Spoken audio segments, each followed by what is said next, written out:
हूँ, सारे मार्केट के तो आपने जिक्र किया, लेकिन एक बड़ा मार्केट चाइना रह गया, क्यों उसका नाम नहीं है।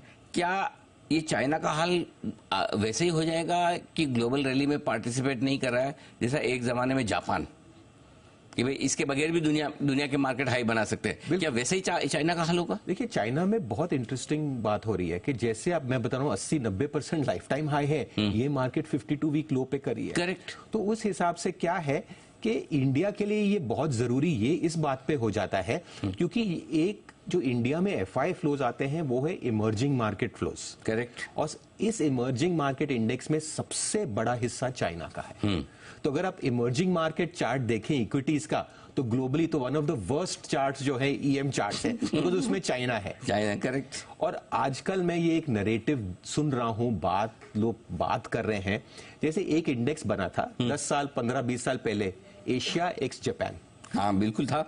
क्यों एक्स जापान किया था? कि इसको छोड़ दो यार, इसमें तो मंदी थी। हाँ। मुझे भाई ये एशिया में इन्वेस्ट करना है, लेकिन अगर मैं जापान का वेटेज डालूं तो मेरा भाई आधा पैसा उसमें चला गया। करेक्ट। तो इसीलिए मुझे एशिया में इन्वेस्ट करना, लेकिन जापान में नहीं करना। तो मुझे लग रहा है कि एक नया नरेटिव बनेगा, इमर्जिंग मार्केट एक्स चाइना, और उस हिसाब से जो मार्केट रह जाएगी जिसका हाईएस्ट प्रोबेबिलिटी वेटेज होगा, लिक्विडिटी होगी, दैट विल बी इंडिया।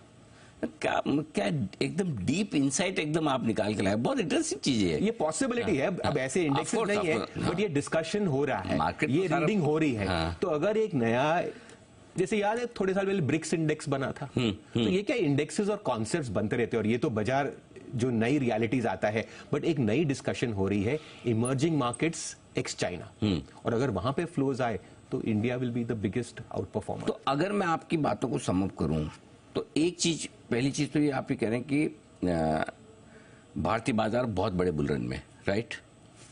हाँ करेक्ट।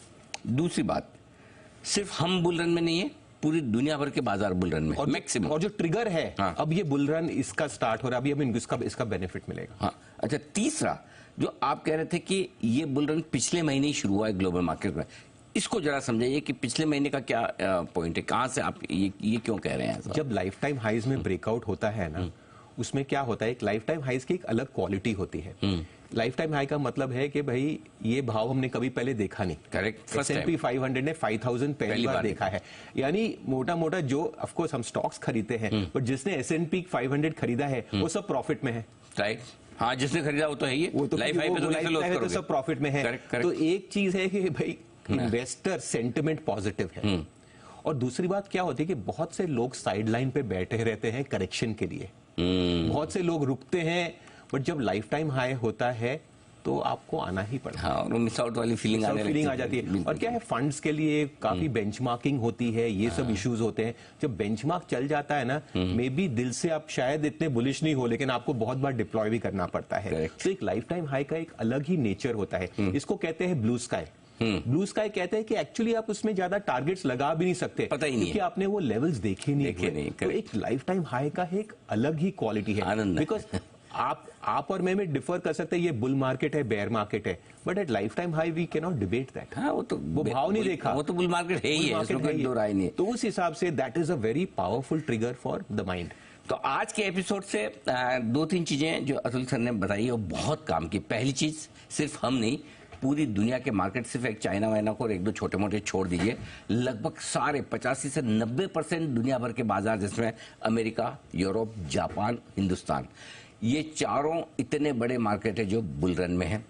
लाइफ हाई ये ब्रेकआउट पिछले महीने हुए हैं, पिछले 2-3 महीनों में, और ये अगले 2 साल की बड़ी तेजी की ओर इशारा कर रहे हैं सारे ग्लोबल मार्केट्स में, जो 25 से 30% की तेजी हो सकती है। इस तेजी में इंडिया के मार्केट ज्यादा बेहतर करेंगे। क्यों?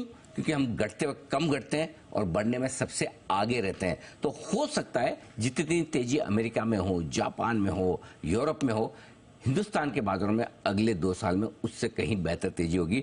ये है आपके लिए पूरा का पूरा आज के एपिसोड का सार, और इस सार का मतलब यही है कि अगर आप इन्वेस्टर हैं तो आपको इन्वेस्टेड रहना है। अगर आप नया पैसा लगाने की सोच रहे हैं तो आपको हर करेक्शन में लगाना है, और अगर आप लाइफ टाइम पर हाई पर भी लगा रहे हैं तब भी आपके लिए अपसाइड है। और तीसरी सबसे बड़ी बात है, जो पैसा लगाकर बैठे हैं, एसआईपी कर रहे हैं, उन्हें न रुकना है न थकना है, बिल्कुल बने और डटे रहना है। ये आज के आपके एक्शनेबल पॉइंट्स इस एपिसोड से। अतुल सर बहुत बहुत धन्यवाद, मजा आ गया। मतलब ये अलग पर्सपेक्टिव जो आया ग्लोबल मार्केट्स की तेजी का। नहीं तो हम तो ये सोच के बैठे चलो हम सब ठीक है, हमारे इन्वेस्टर पैसा लगा रहे हैं, हमारी इकोनॉमी मजबूत है, फास्टेस्ट ग्रोइंग है, वो सब तो ही इलेक्शन का भी डर निकले। लेकिन ये ग्लोबल पर्सपेक्टिव जो आया ये एक एक्स्ट्रा मतलब कॉन्फिडेंस बूस्टर है ये। बिल्कुल, एक कोविड की वैक्सीन के बाद जो बूस्टर डोज आया ना, वैसा आपने एक बूस्टर डोज दिया। आई होप कि इसका फायदा, वी होप, फिंगर्स क्रॉस्ड, बिल्कुल, nobody knows the future. Absolutely, बस बिल्कुल कुछ डेटा के बेसिस पे ही हम ये करने की कोशिश करते हैं।